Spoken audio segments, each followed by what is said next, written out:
Thank you. So if everyone could please take your seats and make sure that your mobile phones are turned off before we start. So good morning. I'm Lorie Karnath, President of Molecular Frontiers Foundation, and co-chair, along with Professor Bengt Norden, of this very special symposium on human origins and the future of humanity. We're very excited to be here in this beautiful city of Lund. A bit over a year ago, Professor Donald Johanson mentioned to me that 2024 would mark 50 years since his discovery of one of the most complete hominin fossils ever found. A fossil that today we all know as Lucy.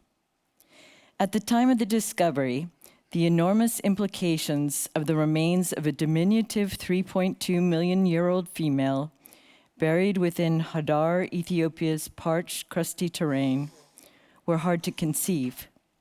And yet, they were to forever change humankind's view of ourselves. This anniversary gives cause to reflect on how humankind has evolved since Lucy's time and contemplate human life going forward.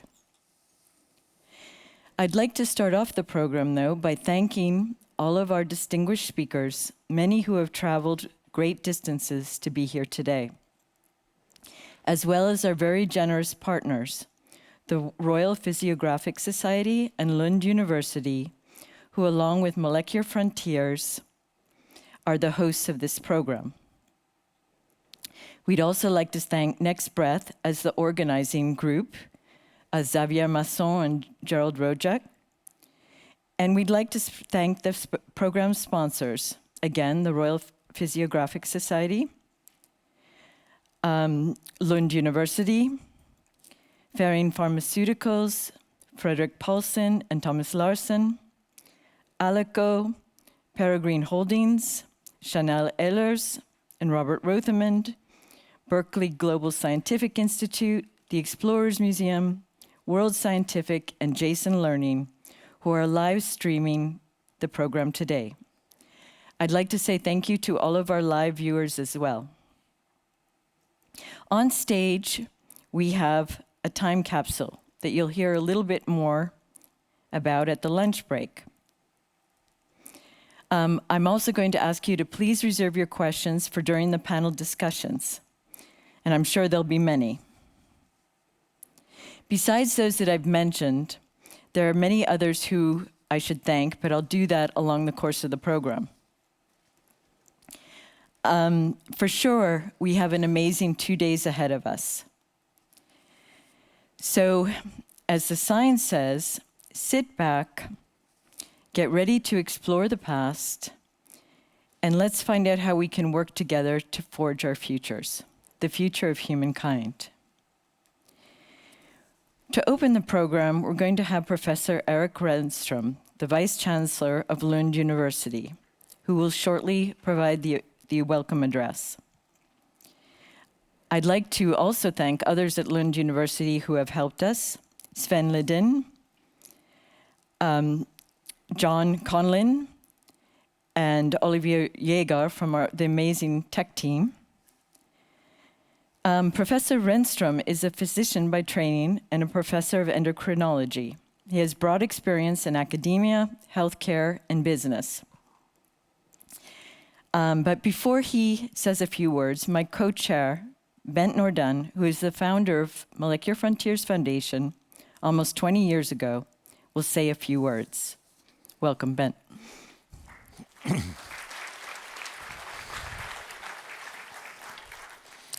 Thanks, Lorie.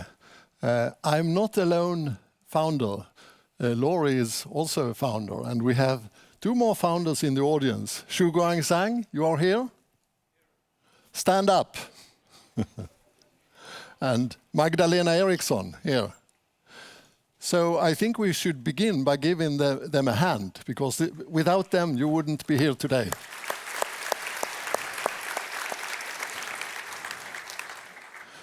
Then I want to address the main audience, which are the young students. I have also been a student, like many of the eminent speakers today.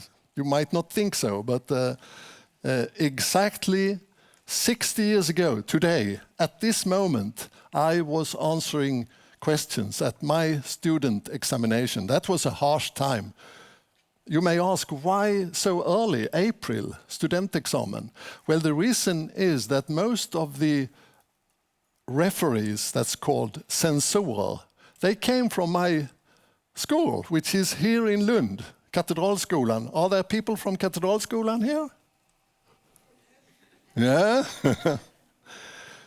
At that time, you had to answer for a very harsh examination, and there were these referees. And in my case, I don't remember I came up in Swedish and in mathematics. And Swedish, let's forget it. It was, I had to interpret some poem, I don't remember.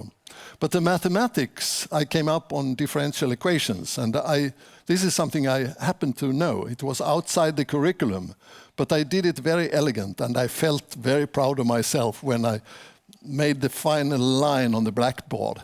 And I said, this equation could be very useful if you want to construct an atomic bomb.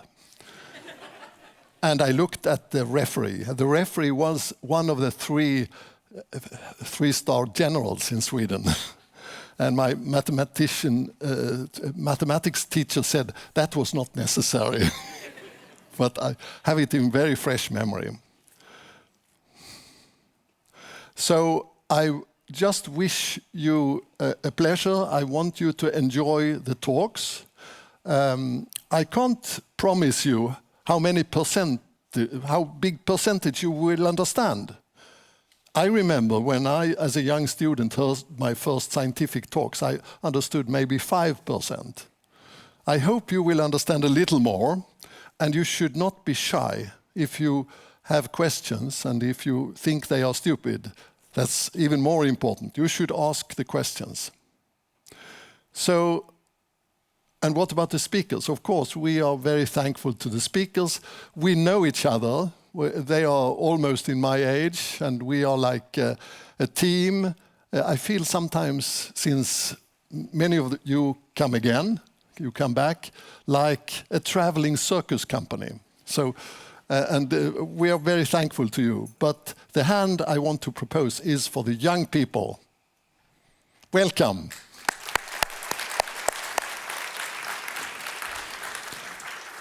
And now we have the Vice Chancellor, or the President, or whatever you call yourself. Rector. So fantastic to see you here. Dear colleagues, Your Excellencies, but first and foremost, all students that are here. Is this your first time in this lecture hall? Yes, but not the last, I hope. So, a warm welcome to the Molecular Frontiers Symposium on Human Origins and the Future of Humanity. And a warm welcome also to Lund University, a university that is thrilled beyond belief to host this symposium, which I dare say is one of the very best in decades in Lund, and one of the very best in the world at large, all categories. The stellar lineup of speakers speaks for itself, but of course it's primarily what they will tell us, what they will share with us, that impresses the most, and the sheer ambition that the program exudes. So me speaking here, Erik Renstrom, Vice Chancellor of Lund University, and I am especially happy to welcome you at this time of the year.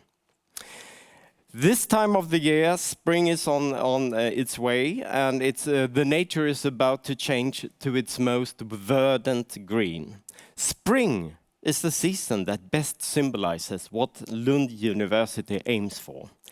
Spring has always been loved by students here, and they have always found new ways to cherish it and celebrate it.